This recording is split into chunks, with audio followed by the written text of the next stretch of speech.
பிள்ளையானிடமிருந்து மக்களுக்கு வெளிப்பட வேண்டிய தகவல் சரத் வீரசேகர வலியுறுத்து. வலிவடக்கு காணி உரிமம் தொடர்பில் வெளியான வர்த்தமானி அரசாங்கத்திடம் கோரிக்கை. அனுர அரசின் சதியொன்று அம்பலம் கருப்பு கொடி போராட்டத்துக்கு கஜேந்திரன் அழைப்பு. சடதியாக குறைந்த உப்பு விலை ஏற்பட்டுள்ள கடும் சிக்கல். 5 வருடங்களில் பெருந்தொகையை விழுங்கிய மகிந்தவின் கட்டுமானம். டிஜிட்டல் அடையாள அட்டைகள் தொடர்பில் வெளியான தகவல்.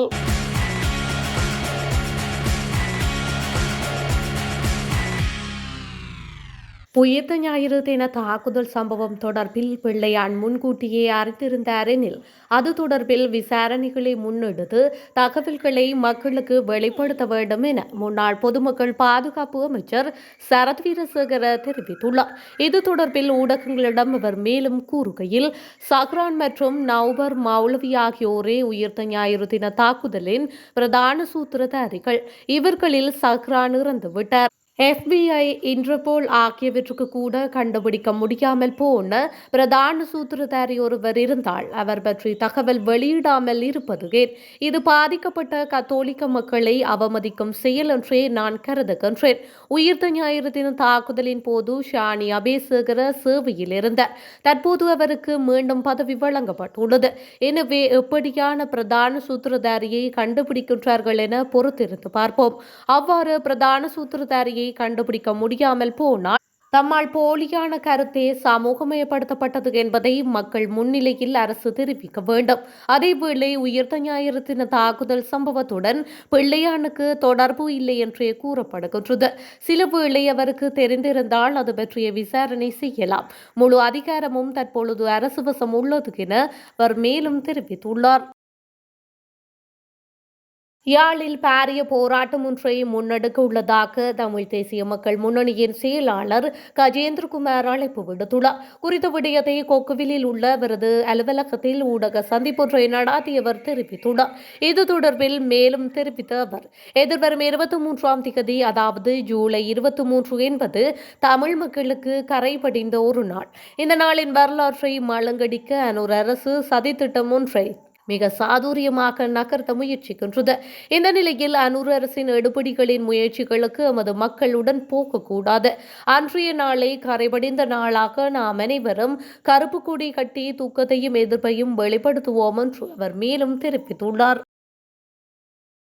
வலிவடக்கு காணி உரிமம் தொடர்பில் இலங்கை அரசால் 2013ஆம் ஆண்டு வெளியிடப்பட்ட வர்த்தமானி உடனடியாக ரத்து செய்யப்பட்டு மக்களின் காணி நிலங்கள் மக்களுக்குரியது என்பதை உறுதி செய்ய வேண்டும் என மனித உரிமைகள் செயற்பாட்டாளர் ஜே ஜாட்சன் தெரிவித்துள்ளார்.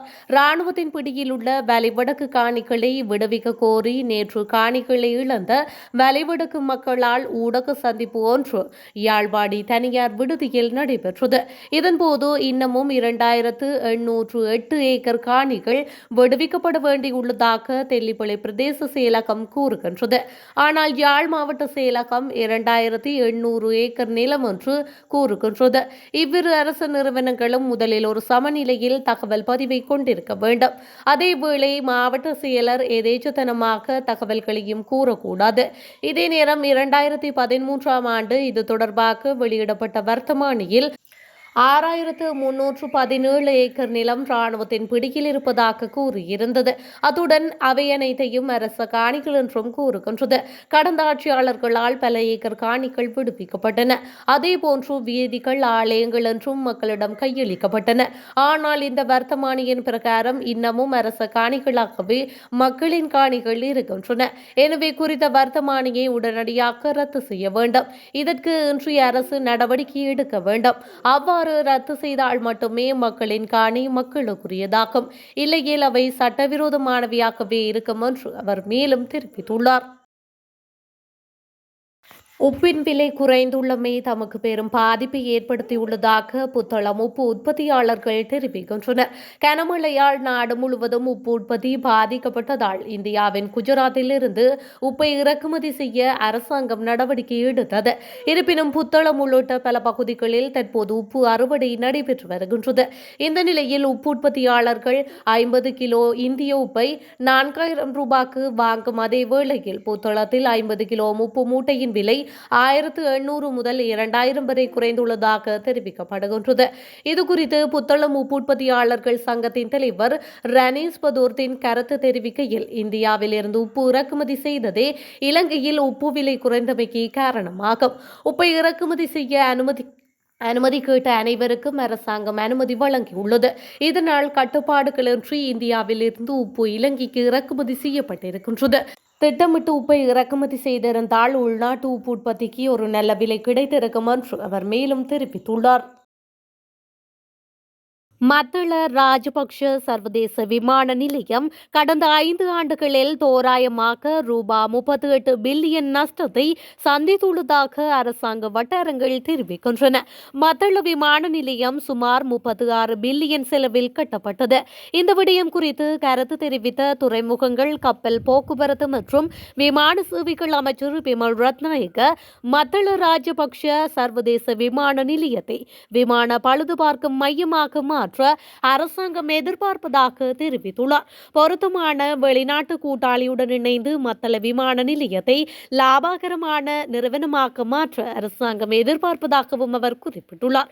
இதன்படி மத்தள ராஜபக்ஷ சர்வதேச விமான நிலையத்தை நிர்வகிப்பதிலும் விமான நிலையத்தில் நேரடி மற்றும் மறைமுக விமான போக்குவரத்து தொடர்பான வணிகங்களை நிறுவுவதிலும் ஆர்வமுள்ள முதலீட்டாளர்களிடமிருந்து புதிய ஆர்வ வெளிப்பாடுகளை அரசாங்கம் வரவேற்றுள்ளதாகவும் தெரிவிக்கப்படுகின்றது.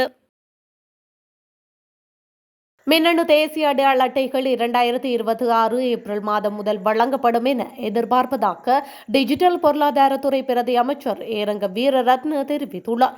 2012 தொடங்கிய இந்த திட்டத்தின் நோக்கம் தேசிய அடையாள பதிவு முறையை முழுமையாக டிஜிட்டல் வடிவமாக மாற்றுவதாகும் என்றும் அவர் குறிப்பிட்டுள்ளார். தற்போதுள்ள பிளாஸ்டிக் அடையாள அட்டைகள் சூழலுக்கு கேடு விளைவிப்பதாகவும் அதனால் டிஜிட்டல் அடையாள முறைக்கு மாற வேண்டிய அவசியம் இருப்பதாகவும் பிரதி அமைச்சர் சுட்டிக்காட்டியுள்ளார். இத்திட்டம் MOSIP எனப்படும் மொடியுலர் ஓபன் சோர்ஸ் ஐடென்டிட்டி பிளாட்ஃபார்ம் மூலமாக இலங்கையின் அடையாள பதிவு முறையை தனிப்பயனாக்கும் வகையில் உருவாக்கப்பட்டுள்ளது. தற்காலிகமாக வேகமாக வளர்ந்து வரும் டிஜிட்டல் அடையாளம் ஒரு பாதுகாப்பான மற்றும் திறமையான அடையாள தளத்துக்கு துணை புரியும் முக்கிய கருவியாக மாறி வருகின்றது. பாடசாலை நேரம் 30 நிமிடங்கள் அதிகரிக்கப்பட்டமைக்கான காரணத்தை பிரதமரும் கல்வி அமைச்சருமான கருணை அமரசூரிய வெளியிட்டுள்ளார். ஊடகவியலாளர் ஒருவரின் கேள்விகளுக்கு பதிலளிக்கும் வகையில் பிரதமர் இதனை தெரிவித்துள்ளார். அதன்போது அவர் மேலும் தெரிவிக்கையில், ஒரு பாட நேரம் தற்பொழுது 45 நிமிடமாக நீட்டிக்கப்பட்டுள்ளது. இது ஆசிரியர்கள் பாடங்களை விரைவில் முடிக்க வேண்டிய நிலையை தவிர்த்து மாணவர்கள் ஈடுபடும் செயற்பாடுகளுக்காக கூடுதல் நேரம் வழங்கும் நோக்கில் செய்யப்பட்டுள்ளது. குழுக்களில் ஆராய்ச்சி, விளக்க காணொளிகள், விளக்க படங்கள் போன்ற நடைமுறை செயற்பாடுகள் இப்போது பாடத்திட்டத்தில் அதிகமாக இடம்பெற்றுள்ளன. முதலில் பாடசாலைகளை காலை 8 மணி முதல் மாலை 4 மணி வரை இயக்க முன்மொழியப்பட்டது. ஆனால் போக்குவரத்து உள்ளிட்ட நடைமுறை சிக்கல்களை கருத்தில் கொண்டு பாதி மணி நேரம் மட்டுமே நீட்டிக்க தீர்மானிக்கப்பட்டது என்று அவர் மேலும் தெரிவித்துள்ளார்.